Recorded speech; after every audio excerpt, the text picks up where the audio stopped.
Hey everybody, how you guys doing out there? Welcome once again to the Paranormal Portal. I'm your host, Brent Thomas. Hope you guys are doing great. Thank you for joining us on this fine Wednesday. I think it's going to be a great show. I'm a little biased, but I like to believe every show is going to be a great show. Hope you guys are doing wonderful. It's hump day, and so it's now behind us, basically. All that's left is the good part. And we have a lot going on here, but I'm not alone.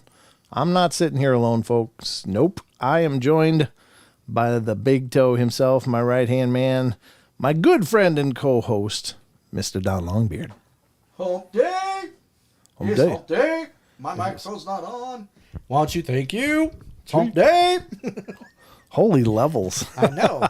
Wow, he got me up there. Yeah, I'm actually right up there with you. That's yeah, nice. you're right in the ballpark now, Don. Wow. You don't need to eat your mic anymore. Not for breakfast. It doesn't taste like breakfast. Speaking of breakfast, oh my God, we went to the best place for breakfast this morning.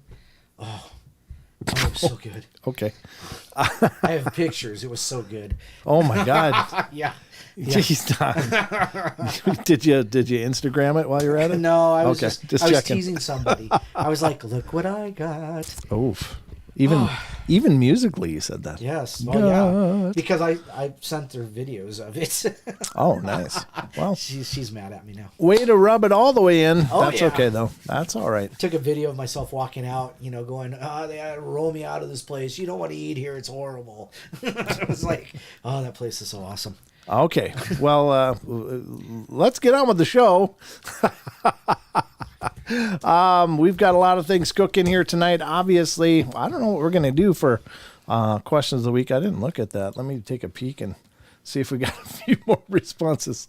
We've got all of 3 responses, folks, for this question of the week. So that's okay. I got them talking about food and yeah, way to go. Yeah, doesn't matter what I do now; it'll be soup recipes. And Ruthie Castro says Don's always happy about food. Fat kid problems 101. You don't get this good looking without a lot of calories. I'm just saying. I tell you, I got the most beautiful shape, round. Yeah, but we have the, of course, the news is right around the corner.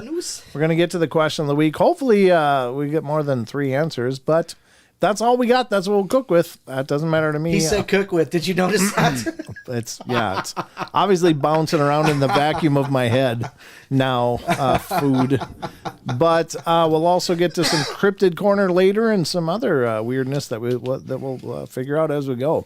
We'll get to where we get to, but I guess probably anything right up front. Oh, yeah, on Sunday, I'm going to be doing a special edition of the Paranormal Portal with the Irish Bigfoot Research Organization. Oh, eyebrows. Yeah, the eyebrows are going to join me, and we're going to be talking about their research and what they're finding over there in Ireland, as well as talk about the new documentary, which is the European Bigfoot Walking with the Wild Man 3, and, of course... narrated by yours truly over there. It was narrated by me. So, and that is available right now on Amazon Prime. If you want to check that out, that would be awesome because, it's goes to help a worthy cause. Me? No, I'm just kidding. I'm a worthy cause, right, Don? Well, sure, yeah. I mean, why not? Everybody's worthy. We're not worthy. We're not worthy. Aw, thank you, Ruthie. Ruthie said Brent's got a great place. That's very sweet. He does. That's very nice. The dulcet sounds of beautiful Brent. Beautiful Brent. Beautiful. Not sure if that's a compliment or something else, but anyway, let's get to the news. What do you think, Don? Sure. All right. The news. Time for the news. Hit that type of music. Here we go. It's time. Brown chicken, brown cow. Oh, yeah. Oh, you like that, baby.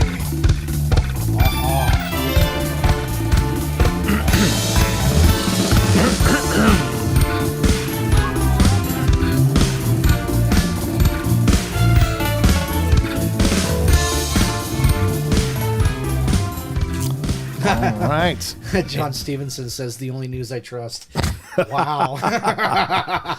That's because we do it with heart. We give it to you just like we find it. I can't know that it's all legitimate news, but it's news. And it's news to me usually. It's usually just fun to make fun of. Yeah, some of it's really wacky, and that's the best part. I love those stories the most, but it's all kind of interesting. So, welcome to the Paranormal Portal News Desk. I'm joined, of course, by Don, and we are going to go through the headlines of the day, and or at least several days, because we haven't done this since Saturday. So, I guess we'll see what they've been cooking up in the last several days. Here is the first one. Good news. NASA's back to developing spacecraft, I guess. So they got that going for them. Even though it takes them like 5 years to make a spacesuit. Yeah, right. Apparently they're building a new nuclear rocket to get to Mars in just 45 days. This article from unexplained-mysteries.com. And I can't encourage you enough to go check out this site. It's a marvelous site. I love this site. And it's always got great, timely news articles about what's going on. So let's see what this says. It says, the new rocket will be designed to enable manned missions to the Red Planet. To enable manned missions. Oh, okay. Wow. I think they're already available. It just takes a long time to get there. And could debut as soon as 2027. You think? I guess so. They do take a while to get there. I think Elon was going to get there before then, wasn't he? He'll already have hotels there by the time NASA makes it. He'll already have like Airbnbs. Yeah, exactly. Or no Airbnbs. So it says manned missions to the moon are possible because it only takes a few days to get there. But if we're ever going to land humans on Mars, a trip which typically takes about 7 months, we're going to need a form of transportation capable of reaching its destination a lot quicker. You think? Yeah. I think, yeah.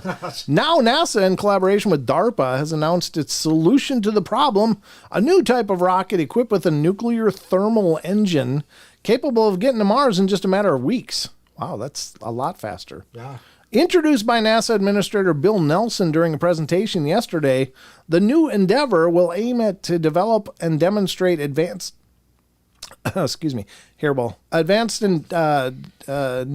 advanced nuclear thermal propulsion, a revolutionary technology that will allow the United States to expand the possibilities for future human spaceflight missions. Well, good. We got that going for us. Described by Nelson as a major investment in getting to Mars, the new rocket could fly as soon as 2027 and could become an integral part of efforts to land humans on Mars in 2030s. NASA has a long history of collaborating with DARPA on projects that enable our respective missions, such as space servicing, said NASA Deputy Administrator Pam Melroy.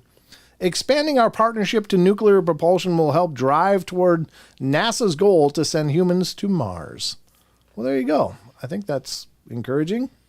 There's a picture of, a rocket. So, a round trip to Mars actually takes like 21 plus months. Yeah, I suppose because the Earth continues moving further away. Yeah. Like they shoot them there when it's closest. Right. And then it's, however long it takes. I mean, the Earth is probably on the other side of the sun by then. Yep. So it's a whole longer journey back. Can you imagine that, though? 21 months for a round trip. You'd have to wait for 3 months on Mars just to shoot off to come back. Yeah. That's insane. That is really insane. I don't know. I until we get the Enterprise cooking or something that moves that quick, I'm going to be waiting here. I'll wait for the advancements to come filtering through. That's the first article up on tonight's news festival. So you got that going for you. Next up, we have another one, which is good because we still got more news to go. This next one is also coming from unexplained-mysteries.com. And this is, it's kind of everywhere now. You see it all over the place, even in YouTube videos out there. But the doomsday clock is now at 90 seconds to midnight. Huh? Be afraid. Be very afraid of everything. Don't go outside. Just stay in your home. Wear a mask. Sanitize yourself. And don't go anywhere because you should be afraid. That's no way to live. Yeah. That's just no way to live. You can't just, let's be more afraid. You guys should be afraid of this now. Could you guys just work on a little bit of sunshine? I mean, just a little. The disconcerting change reflects the current situation in Ukraine and the increased risk of global annihilation. Maintained at the Bulletin of Atomic Scientists since 1947, the doomsday clock is a visual representation of how close the world is to disaster based on political, environmental, and technological threats such as nuclear annihilation and climate change. Maybe they should talk to NASA before they start lobbing warheads to ride to Mars. Yeah, no doubt. They should probably get a hold of NASA and kind of figure this out a little bit.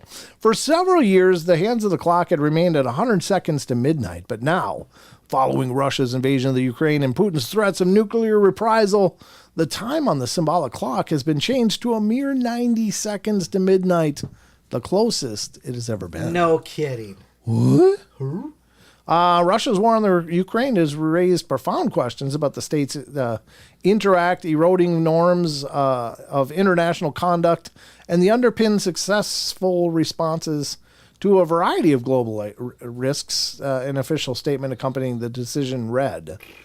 And worst of all, Russia's thinly veiled threats to use nuclear weapons remind the world that escalation of the conflict by accident, intention, or miscalculation is a terrible risk.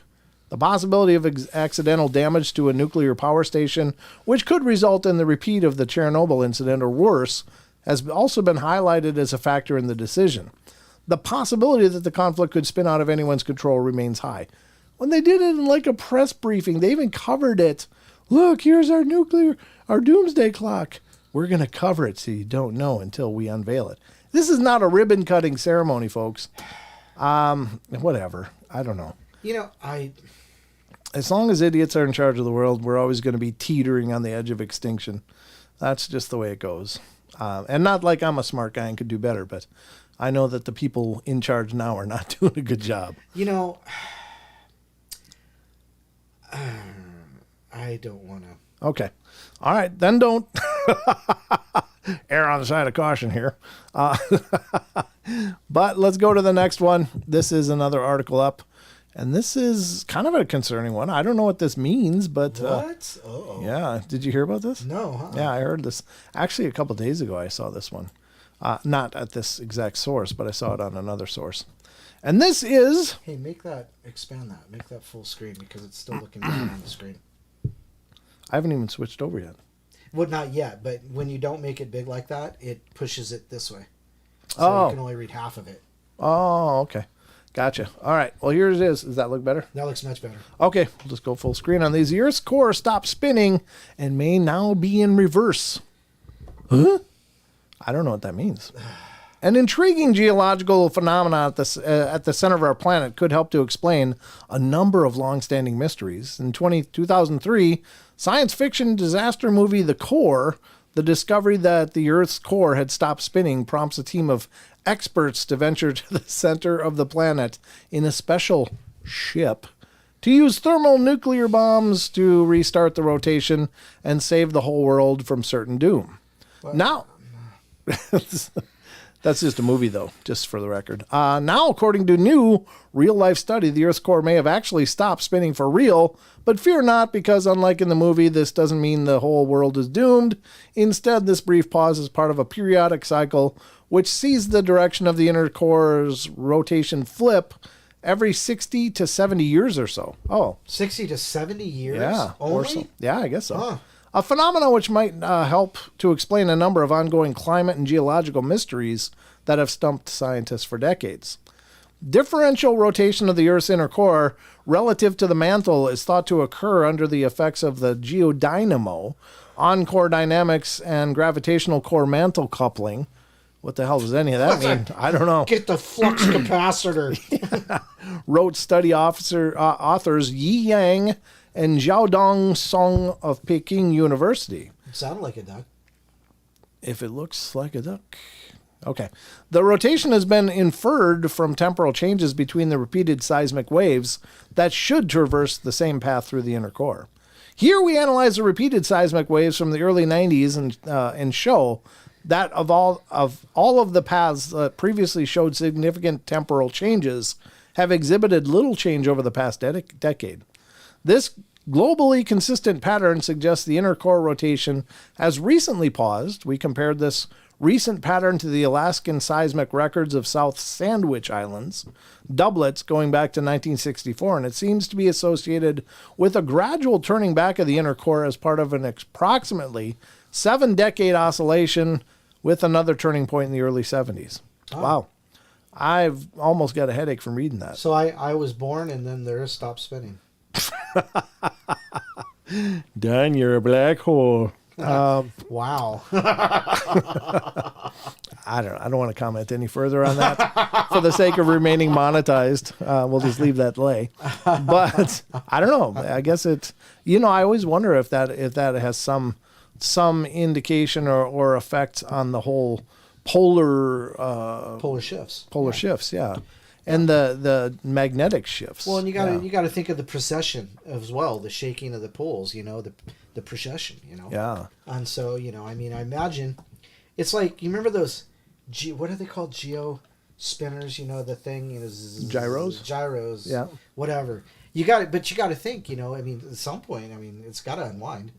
Right. It's like, I suppose yo-yo hitting the end of the string. It's weird though that it actually stops and then goes back the other direction. Like, what are the dynamics of that? Really, it's remember those toys you just pull the string? Yeah. Gyroscope. That's what it was. Yeah, gyroscopes. Yeah. Gyroscope. Right. Okay. Yeah. All right, I was a little short. Whatever. That's what Maybe I was thinking of euros. Sorry. All right. Anyway, I'm here all day, buddy. You're stuck with me. Oh, I only see one like on this board. Hold on. Let me refresh the screen. All right. Let's go to the next article while you're like surfing. And we'll see what's going on here. And this is the next article up on our news festival of fun for the day. And this one could be a UFO, Don. U.S. spy plane image of metallic UFO over Iraq has been published. U.S. spy, so they're saying, yes, we had a spy plane over Iraq watching UFOs. I'm sure. I'm sure there's all right. It said this image was reportedly captured over the city of Mosul by an intelligence reconnaissance plane back in 2016. The intriguing photograph, which shows an unidentified object moving above the city's streets, is reportedly part of a 4-second video described as a short clip of an unidentified flying orb that appears to have a metallic shine on its surface. Huh. The still was recently acquired and published by journalists Jeremy Corbell and George Knapp just before the premiere of their new podcast, Viewable Below. Ugh. Way to plug it. According to reports, the original footage was part of a classified intelligence briefing video on the subject of UFOs that was shown to multiple U.S. government agencies. The case is also thought to be part of the Office of the Director of National Intelligence, or ODN, preliminary assessment on UFOs, which was released back in 2021. This is the first time that any part of the video itself has appeared in the public domain. However, these drones operate 20 to 25,000 feet up in the air, and they're flying around, an unnamed source told the Mail Online. An operator will be zoomed in looking at a town in Syria, and all of a sudden, a little orb will fly through the viewfinder. The operator's like, what the hell? And so he starts focus on it and just watches the orb for a while. We might get it for 30 seconds. We might watch it for 10 minutes. And then it'll do something remarkable, like suddenly bolt off the screen. Well, there you go. There's an orb UFO, ladies and gentlemen. I don't know. Huh. Creepy. Kind of weird. Yeah? Yeah, definitely. Huh. Because you don't hear about like spherical. Well, you don't hear about spherical UFOs. They're spherical. It's round. Yeah, there's lots of reports of people seeing orbs. The Foo Fighters from World War II were orb-like. Were they? Yeah. Okay. Yep, they were. So, I don't know. That's a strange one, though. But apparently they're still here, whatever they are. And still doing their thing. Doing the thing. Right. They do their thing. Let's get to the next one. And this is also from unexplained-mysteries.com.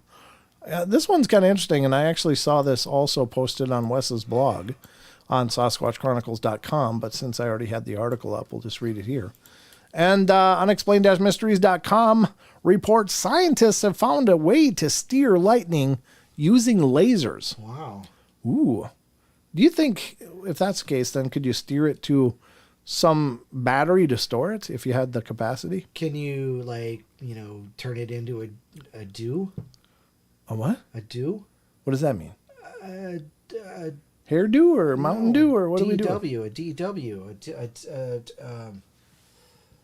direct energy weapon. Oh, okay. DEW. Okay.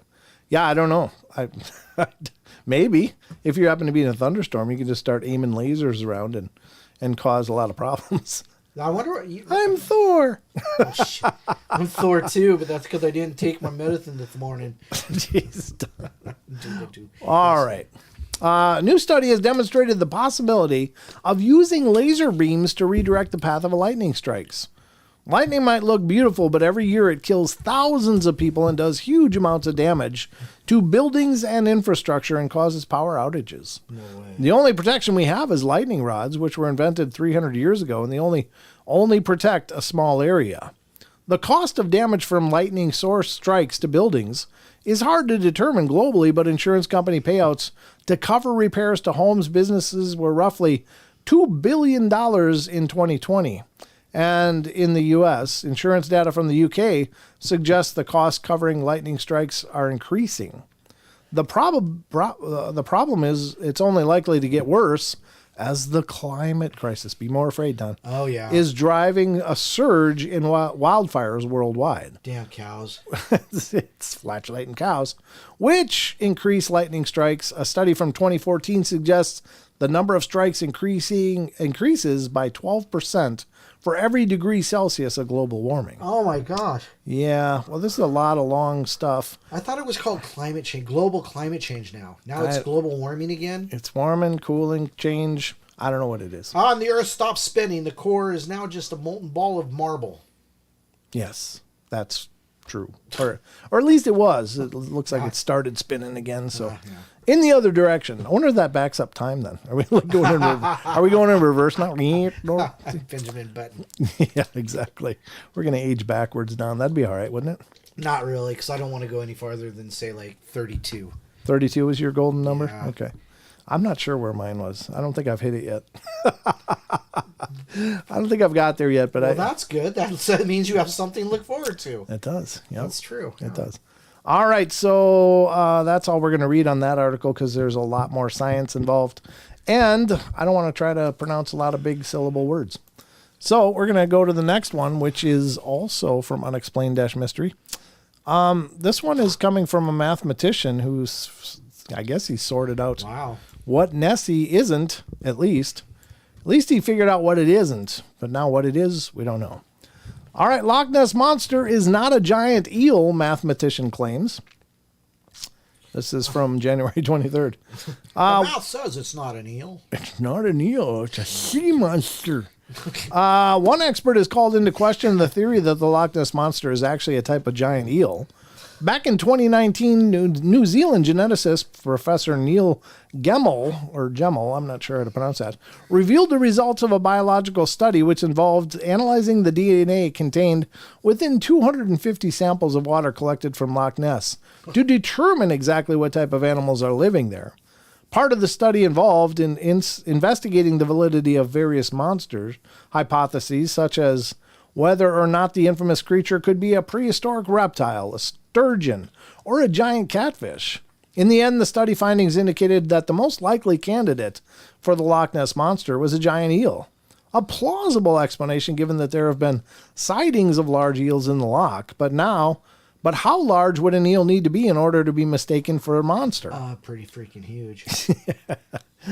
Don survey says pretty big. Pretty freaking huge. Pretty freaking huge. In a new study, mathematician Flo Foxon has calculated the likelihood of actually finding an eel in Loch Ness large enough to account for sightings of the creature. His findings indicated that while the odds of finding an eel around 3.3 feet long are 1 in 50,000, the odds of finding a 20-foot eel in the loch are so exponentially tiny that they might as well be discounted entirely. Which we already have. Yeah, the rest of us had. Some eels may account for the purported sightings of somewhat large animals in the loch surface, he wrote. Over the course of a few generations, an eel 1 meter in length may be expected. However, this is not quite the monster postulated. So could this mean the Loch Ness Monster, if it exists at all, is definitely not an eel? The search for answers continues. Well, being as people think it's a Pliocene, plesiosaur? A plesiosaur. Yeah. Plesiosaur. it pretty much, zeroes out the chance of it being a giant eel when a giant eel is only like 3 meters long. That's only nine-ish feet. Right. That's We're true. talking something that's reportedly 20 plus. So anyhow. Yeah, and it's a pretty big reach to go from a meter to 20 meters. Chucky Danger says Ogopogo's not an eel. He says ain't no eel. Ain't no eel. Ain't no eel. Yeah, I don't think so either. I don't think that that's the answer. I think it's kind of like saying, hey, we did genetic samples, 250 genetic samples of the Gulf of Mexico, and we can confirm that there are no giant octopus anywhere around there. Well, there might not be there, but they're somewhere because they've washed up on the beach, and fishing trawlers have picked up the carcasses and stuff, so we know they're there. I don't know about this, though. That's very strange. What is it? Who knows? But could be a plesiosaur. Unexplained-mysteries.com brings us the next one, folks, and this is UFO expert posts an AI-enhanced image of an object spotted over Juarez. AI enhanced. That looks like a mushroom top. It kind of does, or a plate. Or some of my Tupperware after it comes out of the microwave. Yeah, it's not what it's supposed to look like. All right, Jamie, how big is this? No, this is okay. Jamie Mausen used artificial intelligence software to enhance the original image of a round dome ship. I wonder if that's pronounced Jaime. Huh? I wonder if that's pronounced Jaime. Where? Oh, where? Jamie. It's. Oh, maybe, but it's in my vernacular, it's Jamie. Well, if it's Mexican or Spanish, it's yeah, Jaime. it might be, but it's tonight it's Jamie. All right, sorry. His American name is Jamie. It's just demasculated. Yeah, sorry, Jaime, if that's your name. The original image, which was taken by a football fan who had been at a match at the Estadio Olímpico Benito Juárez Stadium in Mexico. How am I doing, Don? Better? Whatever. Shows what appears to be a disc-shaped object hovering in the sky while silhouetted against a rather spectacular sunset. Oh, nice. It wasn't until the photograph was sent along to Jaime Maussan, a well-known and somewhat controversial personality in the country's UFO scene, that it began to gain attention on social media. What made it stand out in particular was that Maussan's use of AI image software to produce an enhanced zoomed-in picture of the actual object. I want to share with you that the case Please was. Don't. What? I want to share with you that the case was analyzed with AI technology, and everything indicates that we are looking at a UAP, he wrote. I believe it's a ship of non-human origin. While the resulting image certainly looks impressive, the problem with it is that the AI software has altered the object so much that it barely represents what was in the original photograph. I don't know. They should have a side-by-side. Yeah. So you could see what the original was versus...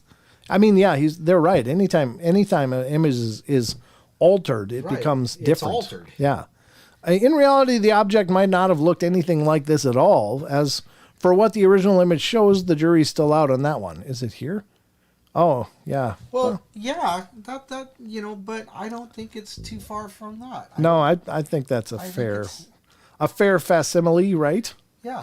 I mean, yeah, it's a saucer here, and it's a little better saucer here, without all the pixelated edges, And the so fuzzy that- edges. So that's the original picture. This is the original, yeah. Yeah. And this is the AI. Yeah. So no, it's not.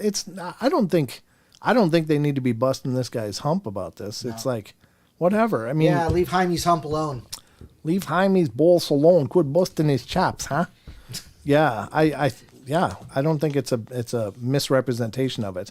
Is it cleaner? Yeah. Is it exactly accurate? I don't know. Looks pretty darn close to me, at least.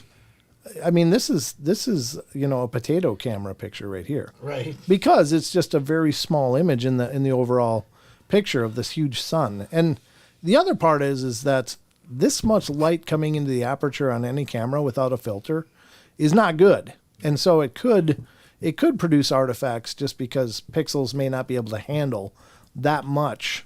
Right. On the CMOS sensors, they aren't meant to be pointed at the sun. They're really not. You have to use special gear and special filters on a camera in order to effectively point it at the sun. usually UV filters, and for one directly at the sun, it's going to be pretty dark. Yeah, no doubt. So, this may have created some kind of artifact. What is this other thing? Or is that on my screen? Oh, that was on my screen. It's your screen. It's just, it's your screen. Yep, because I don't see it. Yep. No, I shouldn't say things out loud until I try to debunk them. I had 2 UFOs on my screen. One of them was part of the picture, and the other one might have been lunch. I'm not sure where that came from, but it's no longer on my screen. It disappeared, Don. Gosh, I wonder how that worked. I get UFOs all over the place. I'm always like scratching. Oh yeah, no, that's my dirty screen. You're doing some video editing. You're like, what the hell is that? Yeah, I know. Oh, look, it's tuna. Sorry. Yeah. Oh my God. Yeah. So they were both UFOs until I scratched my screen. Then I only had one remaining. I debunked one of them. So there you go. I don't know. I don't think the claim that this is, you've altered it, now it's not legitimate. No, it's pretty much the same. I think Jaime's on board there. There you go. Yep, or Jamie, whatever it is. Well, just think about it. Think about the name Jesus. Right. He's Jesus up here, but he's Jesus in Mexico and Spain. Absolutely. So, but I mean, neither one's more accurate than the other. It's but just if you look at it, his name is spelled Jaime, not Jamie. That's why I said Jaime. Jaime. Jaime. Yeah, whatever. All right, so I'm not the most worldly host. Just want to put that out there. He's not very sciencey or wordy. I'm not, just keep the syllables small and sweet, and I'm okay. Start throwing Icelandic, and I might be sounding like I'm falling down the stairs. Yeah. Yeah, me no like story long. Me bounce on head. Drag away. I go full caveman after a while. So I don't think his alteration of the image discounts it in any way, because when you look at the original, that's clearly the shape anyway. Right. So tightening up the edges, whether it's in Photoshop or an AI, photographers do that stuff all the time. So no worries. I don't think Jaime's breaking any rules here. No. So we'll breaking continue. the law. Yeah. I am the law. You've corrupted the evidence. Oh, jeez. Whatever. Quit busting my chops. All right, let's get to the next one. Here is an interesting one for all our Bigfoot lovers out there. And this one has to do with Bigfoot, of course, which is why I said the preceding sentence. This one is from unexplained-mysteries.com. And this is woman finds Bigfoot video. Whoa. Bigfoot video among her late father's VHS tapes. Look at that. Wow. That's not what you see on every family vacation. No. The footage shows what appears to be a large hominid crossing a forest road in front of an approaching vehicle. Why did Bigfoot cross the road? I've got an awesome joke. Oh, is it show appropriate? Yeah, well, yeah, but keep going. Okay. The clip was sent to us via email. Following a background information was also provided. It says, my dad sadly passed away very recently. Me and my brother were sorting through his personal possessions, and we found a few VHS videotapes. Just out of curiosity, we decided to view them. Nothing worth talking about except for one. On one tape, there is a 9-second clip, but bit strange, shows some type of dark figure moving across the road, and we've isolated the 9 seconds of the footage. The rest of the tape was blank. We asked Mom what she knew about this tape, and she said all she knew was that Dad and a few friends saw it, caught it on tape, and that it was filmed years ago in the 70s somewhere in California when he was in his 20s. Wow. She said Dad showed her the video many years ago, but he never mentioned it after that.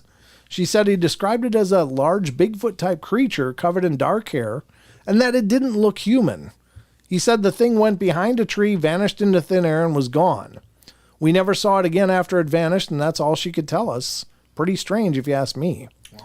Anyway, we have decided to send it out to some paranormal groups, get it out there, and hopefully get some opinions as to what it might be. If you want to upload it to your platform to share it with your audience, then it's cool with us. Update. This is probably the debunk right here. Thanks to Zagatile over on the forums, it turns out that this is actually a clip from an old movie, Curse of Bigfoot from 1976. Oh, damn it. You can find the matching footage over on YouTube here.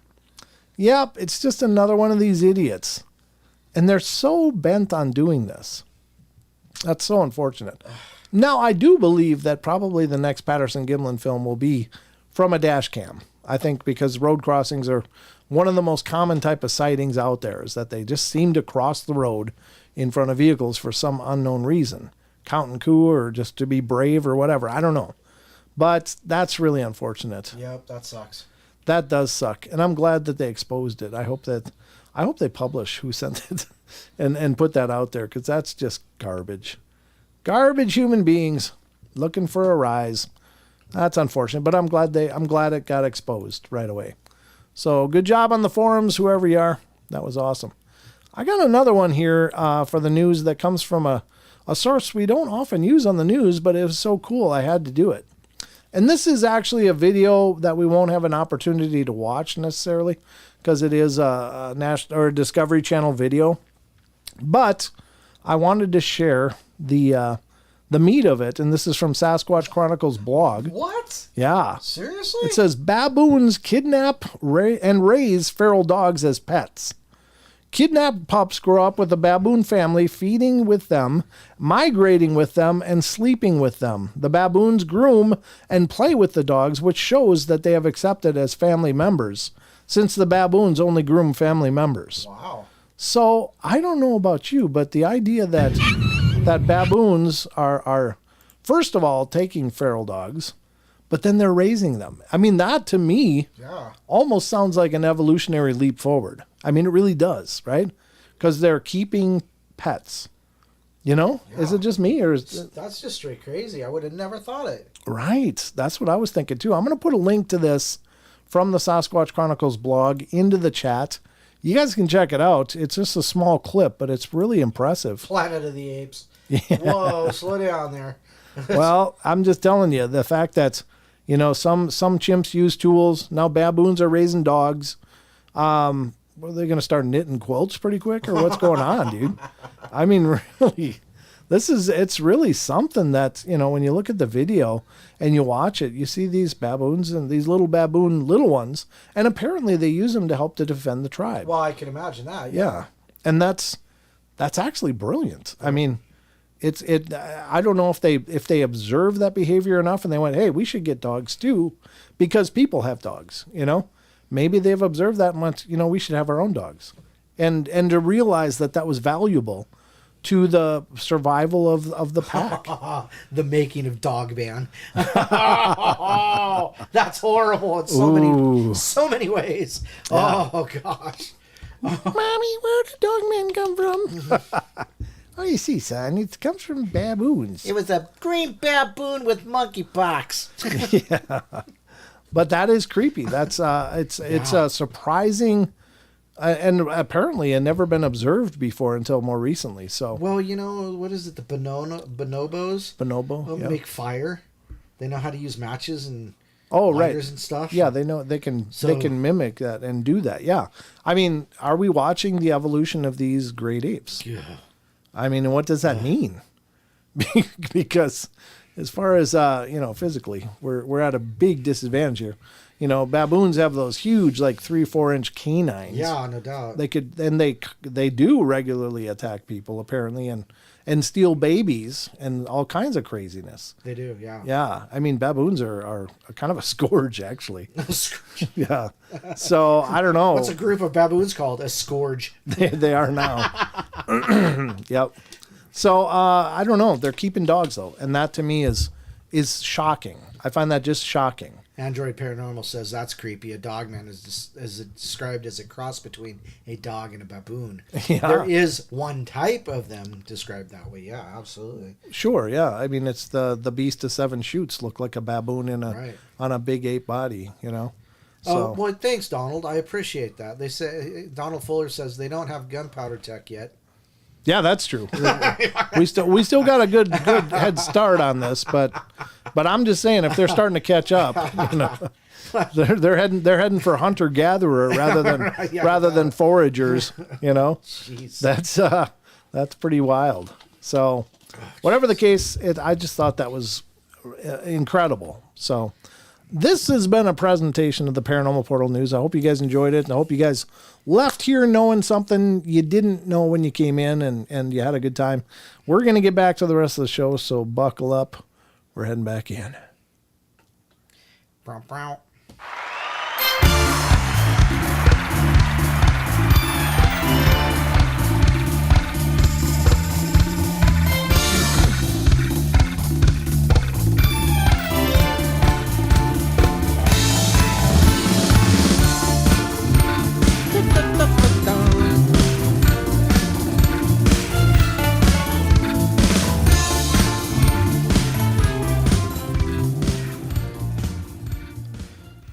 All right. That was the news. Hope you guys had a good time with the news. I like doing the news. It's a lot of fun. Tommy, did you miss the comment about the bonobos having fire? Bonobos. Bonobos. Bonobo, bonobo. Tommy Cooper says, when they have fire, I'll be concerned. Well, here you go. Yeah, they've got fire and domesticating dogs. Yeah, I saw a video where they give this little chimp a assault rifle. Like, right, that's just the stupidest stuff in the world. I don't think it's real though. I hope not. I can't believe that anybody would be dumb enough to do. Here, let's see if a chimp knows how to shoot it. Oh, Maggie M10 is quoting Scooby Doo. No, what? Louis Prima did the voice of him from the Jungle Book, the orangutan, the giant orangutan. Oh, okay. King Louis? King Louis. Yeah. She's I want to walk like you, talk like you. The Jungle Book, yes. The Jungle Book, yes. Yes, it is. Huh. There you go. Well, I mean, they might be on their way. I don't know what the hell's going on, but they're keeping dog pets now. So there goes our edge. Well, it isn't the band Porno for Pyros have a song called Humans as Pets or something like that? We make great pets. We make great pets, yeah. Exactly. Yeah, we make great pets. Yeah. Oh boy! Thank you, David. I appreciate that. I don't know. I haven't had a chance to write anything new, and all of the songs I have written are really, really badly recorded. Most of the early stuff. I think they're good songs. It's just the only two that I could really put out were Feline and Emotional Buffet. Yeah. The rest of them are just really so bad recording. I wouldn't want that to represent my work, but I appreciate the compliment. It. You know how? Well, it's not like I can remaster it because I don't even have the individual tracks anymore. Most of those things were written back in like 2006, 2008. Yeah, I understand that. You know, so it's been a long time. And they're on old hard drives somewhere. I don't even know where. So, but thank you. I appreciate that, brother. Likewise, David's a good musician. He's been sending me his song ideas all the time, and we talk about them. So he's quite a talented man. All right, so we're going to go to another part of the show, which I always love. And this is, it's going to be a quick segment because we only have four responses. Oh, okay. It's kind of my fault, though, because I didn't put up the question of the week in a very early time. What is it with you doing that? Every now it's and then just I look down and I'm like, oh gosh, it's only 3 hours before I go over there. Yeah, I know. That was today for sure. It was like, God, the thing was, I was thinking about it last night and then ended up on the phone until way late. And then by then I was just like, God, I'm so tired. I'm going to go to bed. And I forgot all about it. And then I was sitting doing all kinds of things today. And I'm like, oh, wait a minute. Like, 4 hours ago, I'm like, oops. This afternoon after I got the minion from the school bus. Yeah, last week you got called out by Maggie or someone, didn't you? Yeah, it was Maggie that reminded me. And it was right after I got done last week co-hosting with Daniela on her show. And I saw it, I was like, oh, oops. So Wednesdays for me are tricky. But again, if you guys have ideas for questions of the week, send them to me. Because I'm sitting here like, in the fourth quarter going, oh, I got to get a question together. What do I want to ask, So any pile of questions you guys have about this paranormal stuff, feel free to send them over. I'd love to include your thoughts on it. Paranormal Portal. Stephanie likes it so much she bought it. She was playing around with a friend in a bar band, and he was like, who was that? Oh, what is it? What is it? Obviously talking about your Android. Which song? Yeah, which song? Tell her thank you. Wow, I'm honored. I'm really honored. Thank you. Somebody asked about the Albert Ostman. Oh, it's my music. Sasquatch tried to keep Albert Ostman. Yeah, we did. There is a podcast. A podcast, and we did it on the show too. Yeah, so we did the Ostman story years ago. Yep, Albert Ostman story. And good night, Elaine. Good night, Elaine. Sleep well. Thanks for coming in. And ladies and gentlemen, it's time for... It's time.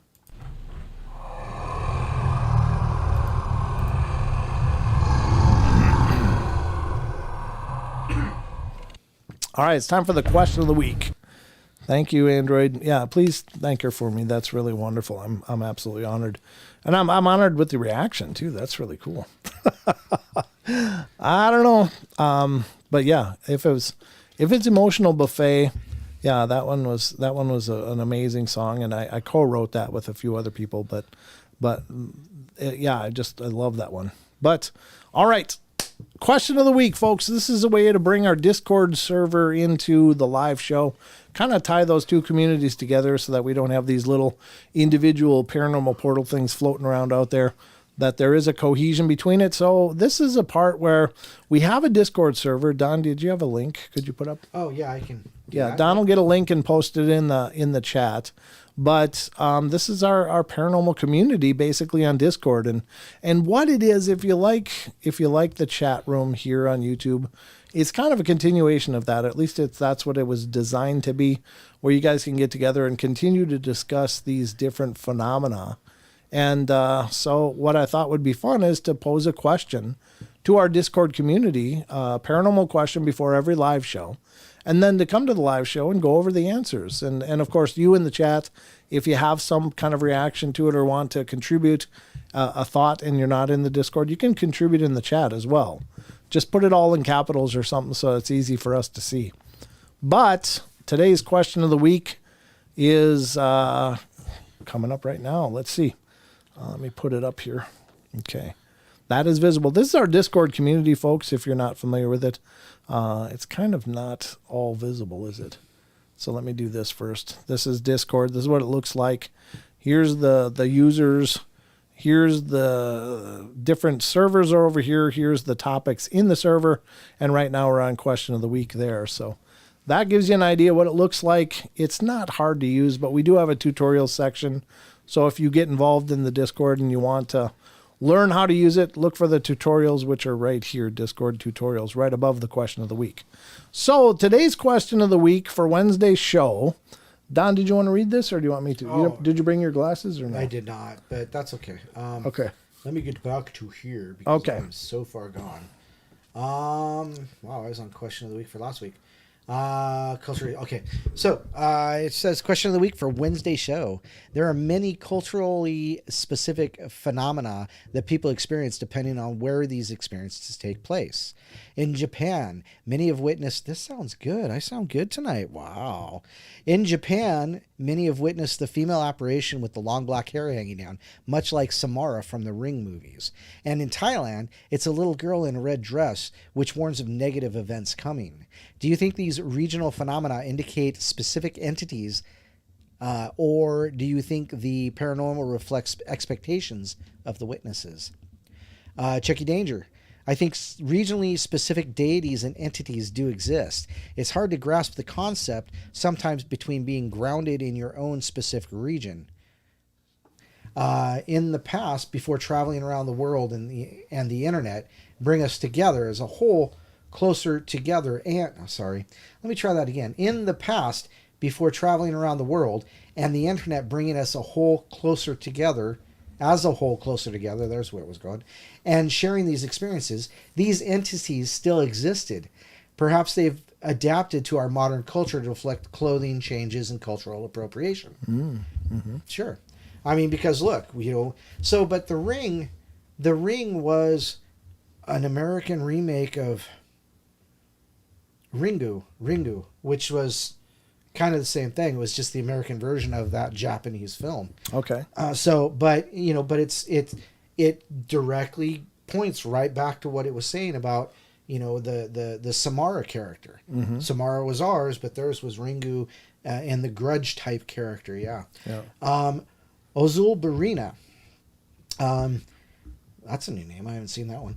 I used to have reoccurring dreams about a little girl with long black hair. She was pale and about 8-ish years old. That's creepy. Sorry. She would be in the attic in different buildings. Wow. Whatever building I was dreaming about, it got to where we could feel each other and I could find her.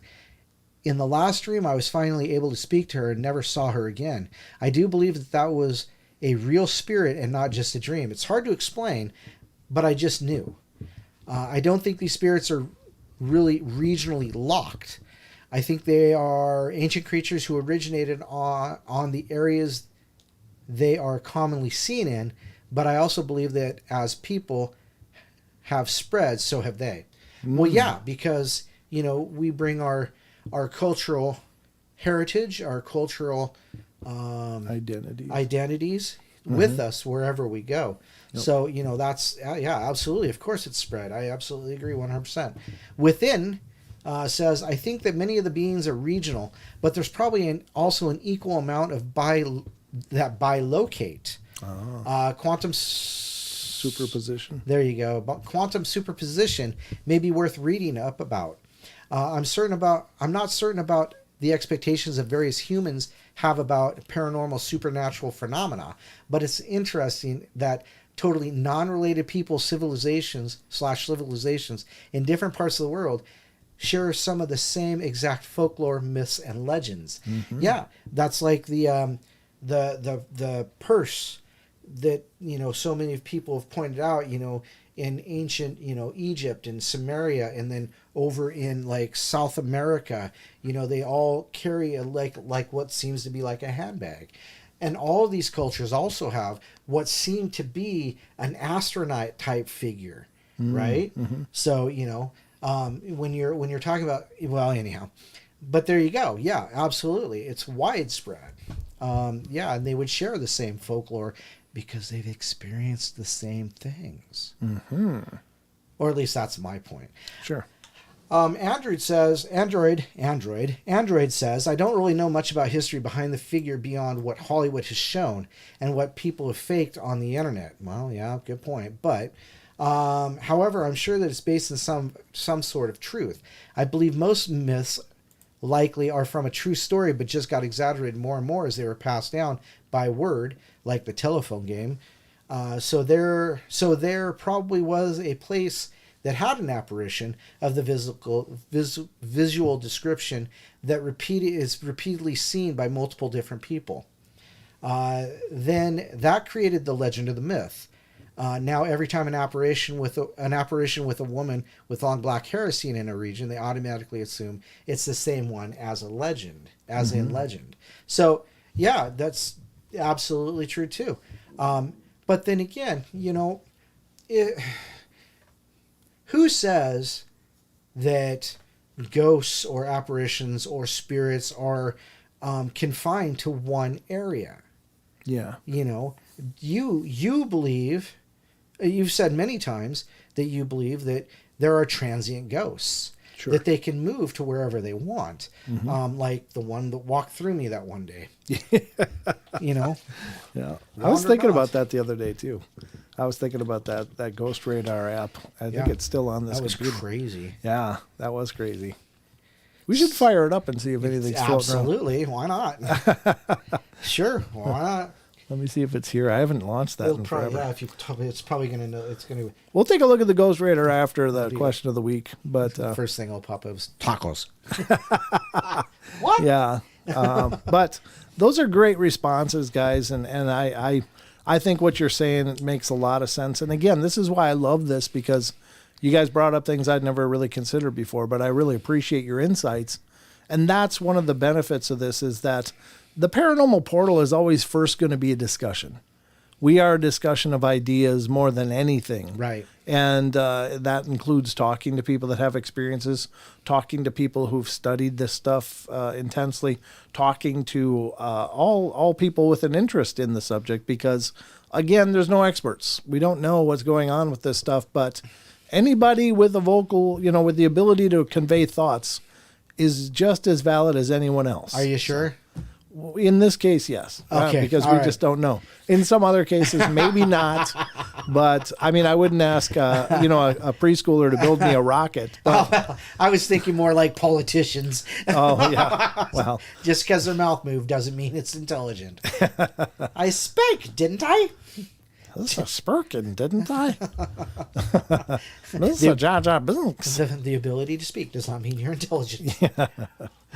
Oh my God, Jar Jar. Oh, I got that in my head. I can do a Jar Jar impression, but nobody wants to hear that one ever.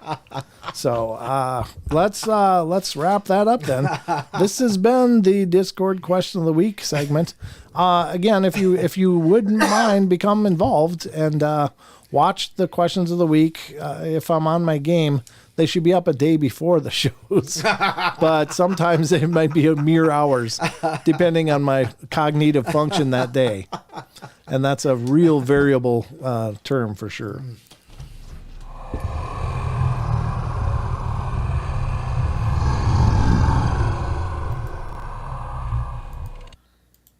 All right, folks, this is back to the rest of it, I guess. We are back to the rest of it, and the beauty of Wednesdays is that it's commercial free. We don't have to do anything. Yeah, because we don't have to. We are not beholden to anybody's. Nobody. Honestly, my opinion, we're not beholden to the other one either anymore. Okay, just put that out there. Just saying. All right. Yeah, let's keep the laundry in the basket, shall we? All right. So thank you for everybody that did take the time to respond, and even at short notice. I appreciate that a whole bunch, because it adds, everyone that contributes adds something to the discussion, and I appreciate everybody's viewpoints on this stuff, because honest to God, I talk about this stuff all the time. I research this stuff all the time, but I still have no idea what's going on. Nobody knows for sure. I got ideas, but I don't know. So I do have an idea, but I don't have any facts. So. Here, would you like a clue? Yeah, believe me. Would love a clue. I'd like to buy it like a vowel on Wheel of Fortune. Believe me, if I could. But yeah, thank you for everybody that participated and shared your insights. That's awesome. And you guys brought up some great points. So now we are in to the second hour already. Oh, yeah, we've been there. Yeah, for 3 minutes, well, 4 minutes. Yeah. Been there, done that. Well, we're doing that. We're doing it again. We're doing it again. What should we get to now? You're welcome, Chucky. I'll sing it anytime for you. Jungle Book song. Walk like you, talk like Yeah, you, let's not get a Disney strike while we're at it. The channel doesn't make much, but it makes a little bit. Daddy needs to keep the heat, so let's not demonetize today. No, not that one. This is the one I want. There we go. All right, we're going to move over to an article we've been covering, and then the last segment of the show, we'll get into the Cryptid Corner. There's some new Sasquatch Chronicles listener emails that were sent in. John Stevenson says Disney might buy you guys out. Yeah.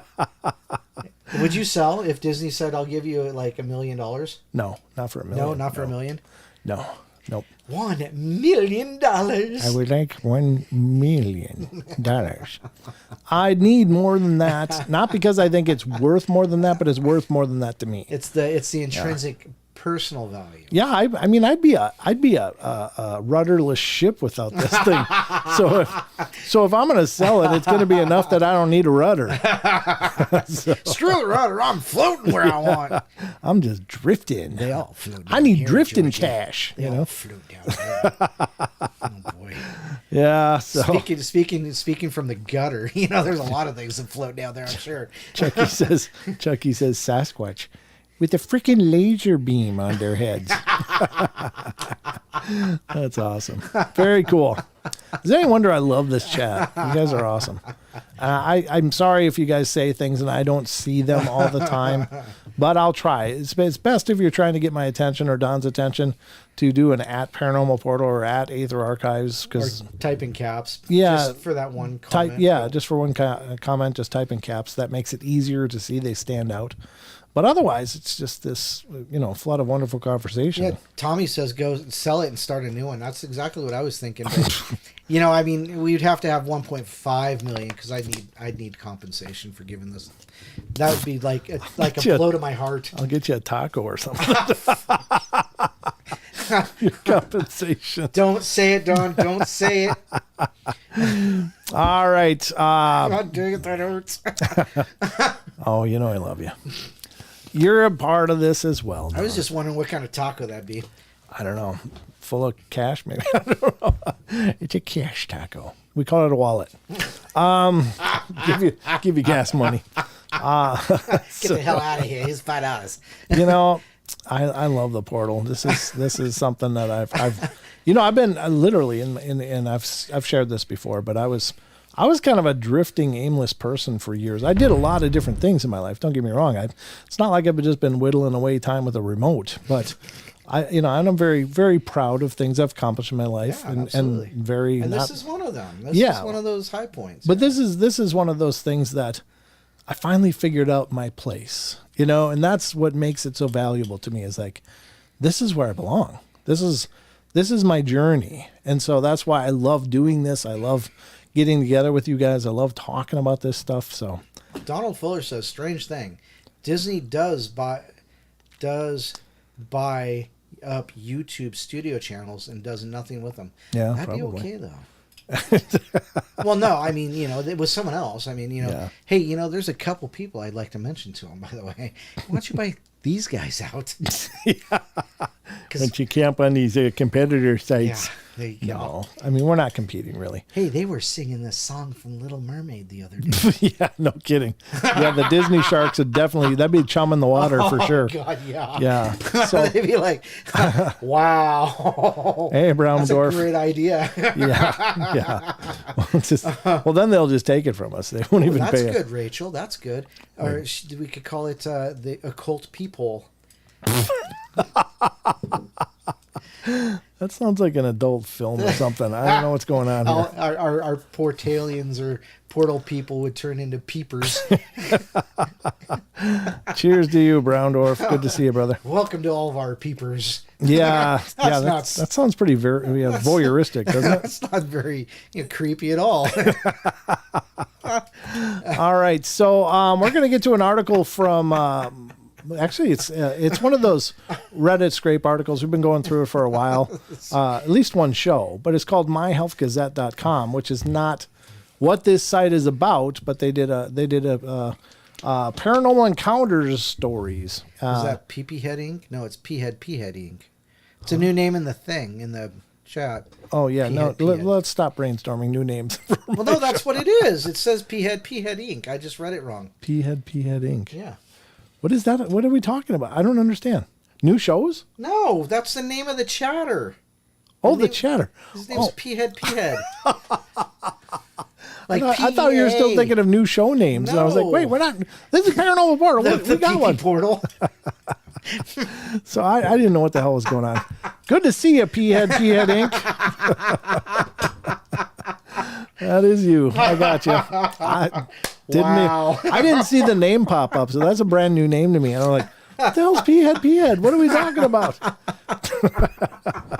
I don't even know what that name means, just for the record. Exactly.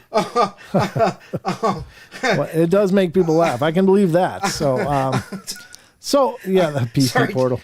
That's what I thought. That's what I thought the reference was for the P-Head. It's like, what? Wait a minute, what? Don't disparage the name of the show. All right, so we're going to do this article. It's Paranormal Encounters, and this one is called In the Fog. And I like these articles because they're quick, and they go through a lot of different stories in a hurry, and that's awesome.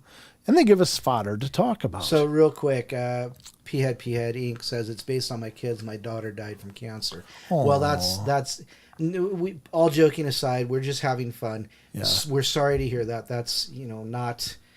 But, there you go. It's a way to celebrate, right? Yeah. There you go. Well, God bless you, and I'm sorry for your loss, but thank you for being here and being a part of what we're doing. Thank you for being a part of the family, and with a name like P-Head, you're going to fit in just fine. You're doing great, buddy.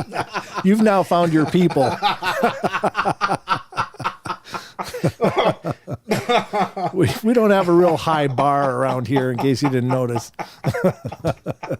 It's more of a limbo pole. I was at Jack in the Box tonight, right? And I read the back of this guy's shirt, and it says, "I like my eggs rolled." I think it meant to say egg rolls. Oh. But if you use the Spanish word huevos. Oh, okay. All right. Never mind. Family show, Don. Family show. All right. Here it is. The first article, or the first snippet from Reddit. In the Fog is the name of this one. It says, "It was really foggy, and when we finally reached the end of the fog, we looked to the left to see where we were. About 50 yards from the road was a man and a woman in what appeared to be wedding clothing from at least 100 years ago. Man wearing a big top hat and the woman wearing a very old-looking white dress, holding hands with their backs to us, walking toward the woodline." Now, I will say, the ancient Druids thought of fog as a very mystical thing. Yes. And oftentimes... Mystical. Yeah. Oftentimes... Where the hell's that funny? M-I-S-T. Mystical. Yeah, that's... Fog, mist. Oh, sorry. I miss those all the time. I sound like I'm clever as hell, folks, Is but that M-I-S-S-E-D honest to or God, M-I-S-T? it's honest to God, I'm channeling something else because I'm not that witty.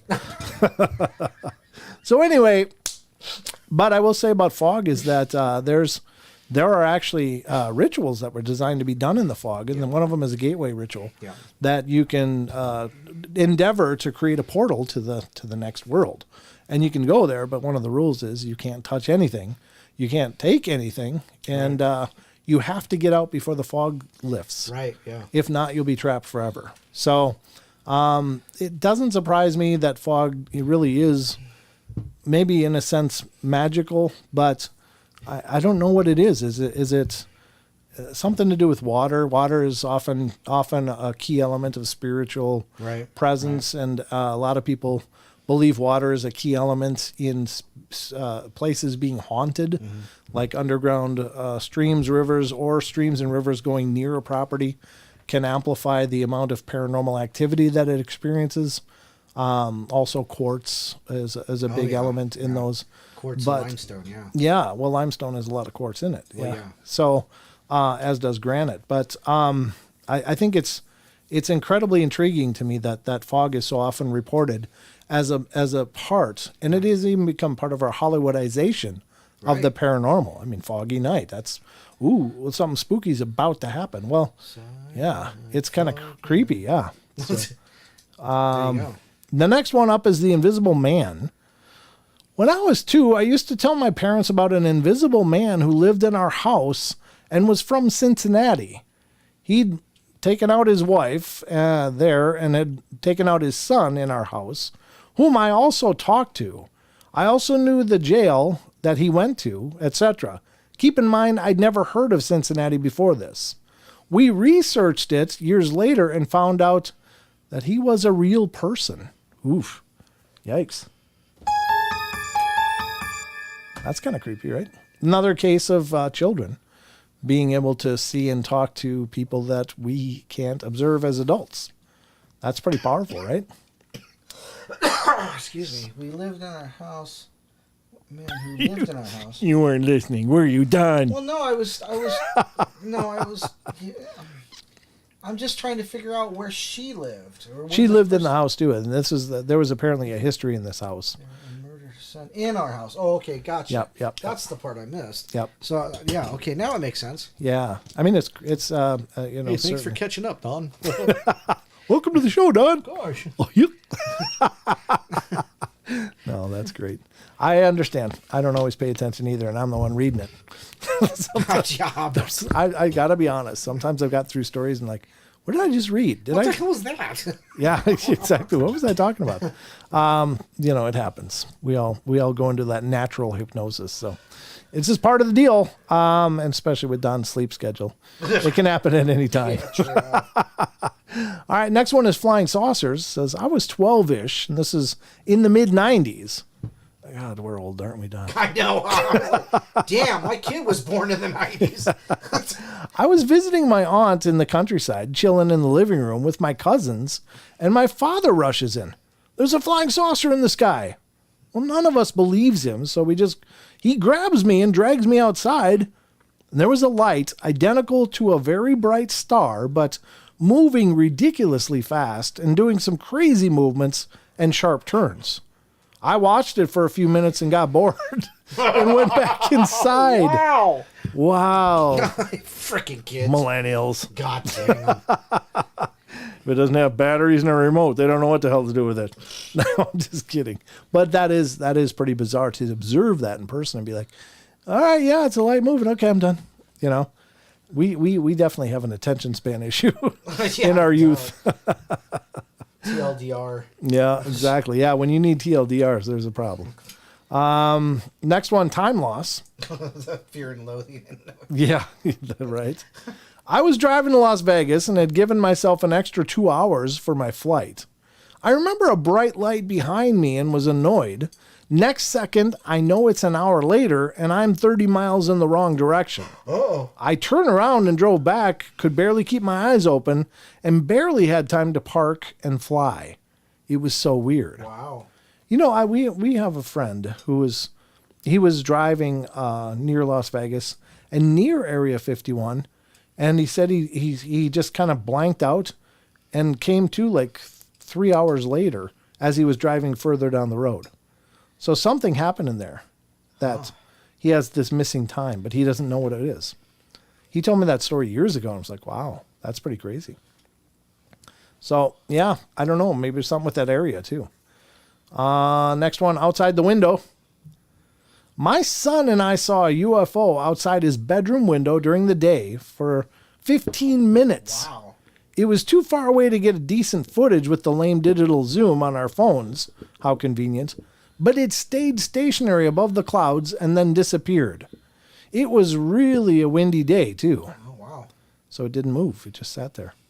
Ignoring the physics around it, Don. Yeah. That's pretty impressive. This is very UFO heavy, isn't it? It is, yes. All right, this one is... It's kind of refreshing, actually. Yeah, it's kind of nice to get more UFO stuff on the shows. Spinning around, this one is... My ex and I were in the car in 2011 driving through town when we saw 3 dots in the sky that were slowly rotating as it was slowly moving through the sky. Then it just went from slowly moving to speeding away with a quick trace of light behind it, and it was gone. There's no way that any man-made craft could have went from going slow to speeding out of sight so quickly like that. Wow. That is powerful, yeah. I think that's amazing. And again, you're talking about...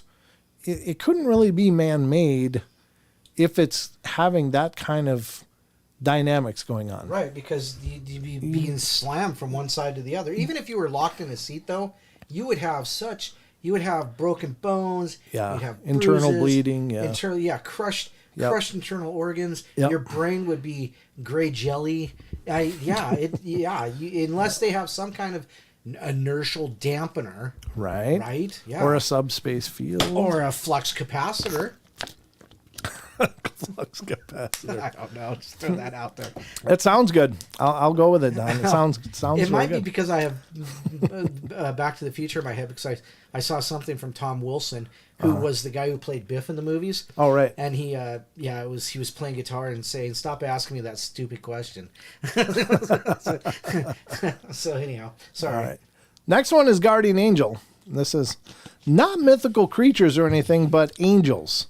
They're everywhere. I've been in 2 horrible car accidents, and both times a huge black man pulled me out of them. Wow. Same guy. Crazy as hell. But I didn't think anything of it either time. Wow. Wow. That's and then they really used cool. the picture of Morgan Freeman. Morgan Freeman. Yeah. I'm God. and Bruce Almighty. Yeah, Bruce Almighty. I'm God. I'm God. So very, very cool. I've spoken to one person for sure. I've actually spoken to a few people in my life who've had pretty powerful angel encounters. One is way long ago.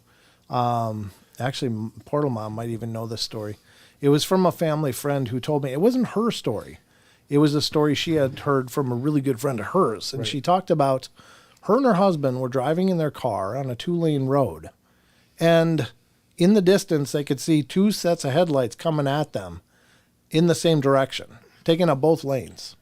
And there was no shoulder, nowhere to go. They were just, going highway speed, and they freaked out. And suddenly, the man finds himself in the back seat of the car.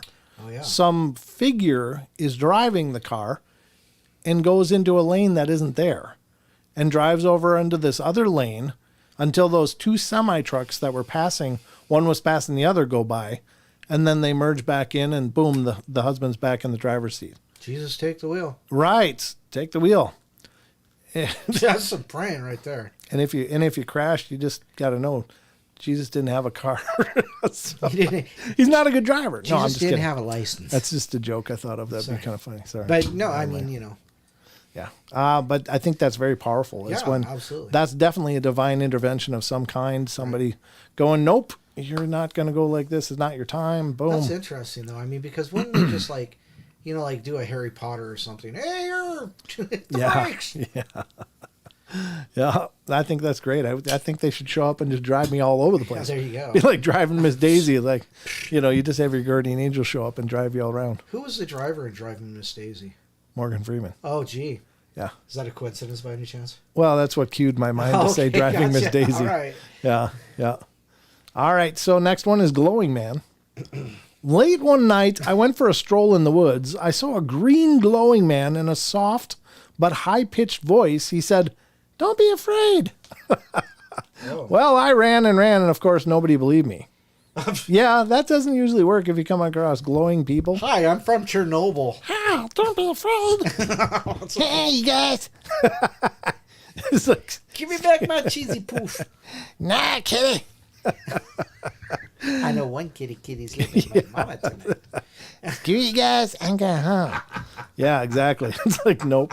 If glowing people come up and talk to you, I'm done, thanks. it's all over. I'm sorry. There's a few impressions. I like impressions in case you're new to the show. In case you're new, you're wondering what the hell's wrong with me. I'm not stroking out. I just like impressions. All right, Knock Knock is next. Look at that face. Who's Don. there? That guy. Oh. Looks like a guppy. Yeah, well, looks like it's an alien. I lived in an apartment complex. Potato. I lived in an apartment complex, but there was a creature alien looking. Wow, that's weird language. There was a creature alien looking, knocking on my door. I know what I saw. My sister saw it, and my dad too. However, my dad denies it now. Okay. Yeah, well.